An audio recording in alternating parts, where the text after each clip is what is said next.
If you want to learn how to make something like this where you get a red highlight when damaged, follow these steps. First, we create a new experience. Once the experience has loaded, add a server script into server script service. Here we will clear everything. First, define a variable that will get the player service. Then create a player-added event that will fire anytime a player joins the server. Inside the player-added event, we are going to create an event that will fire anytime this player's character is added or spawned. This will also work when the player respawns. After that, we will create a variable that will wait for the player's humanoid to load. Then we will create an attribute for the character. This attribute will let us know what was the player's last health before it got changed. With this, we can identify if the player actually lost health or gained health. We will then create an event that will fire any time the health property of the humanoid changes. Inside the event, we will create a variable named changed health that will let us know how many health was gained or lost. Subtracting the player's current health from the last health amount attribute will let us know how many. Below everything inside the health property changed event, we will update the last health amount attribute anytime the health changes. Here we will create a condition to check if the changed health variable is bigger than 0.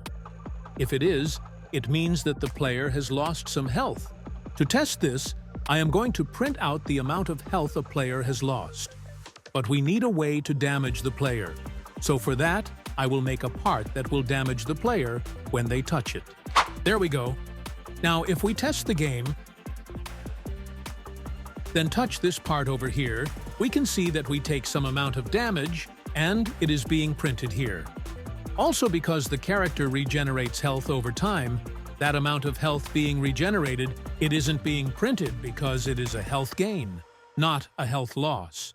Okay, now time to create the function that will make the damage effect. For this, we are going to use the highlight object. First at the top, we are going to create a function named createHighlight, and we're going to need a character as a model, in this case, the character of the person that gets damaged. Inside the function, we are going to create the highlight object and store it in a variable. We will make the outline or stroke to not shown. Also, we're going to make sure the highlight does not overlap other stuffs around the map by setting depth mode to occluded. Then we parent it into the character. We want this highlight to only stay for a short time to simulate the damage effect. So, to do that, we need to get the debris service above everything. This will allow us to add stuffs to be deleted after some certain times, and also will avoid any errors if by any chance it gets deleted before the lifetime set to it. Inside the function, we will add the highlight to the debris and make it delete after 0.5 seconds of appearing.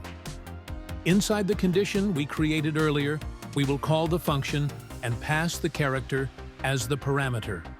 If we test, you can see it working, but it needs some tweaking. We will need to reduce the lifetime since it's a bit too long and also reduce the intensity. We will also need to smooth out the transition. For this, we are going to get the tween service. This is for smooth animations and transitions. Then, we are going to set the fill transparency to 0.3 to reduce the intensity of the red highlight.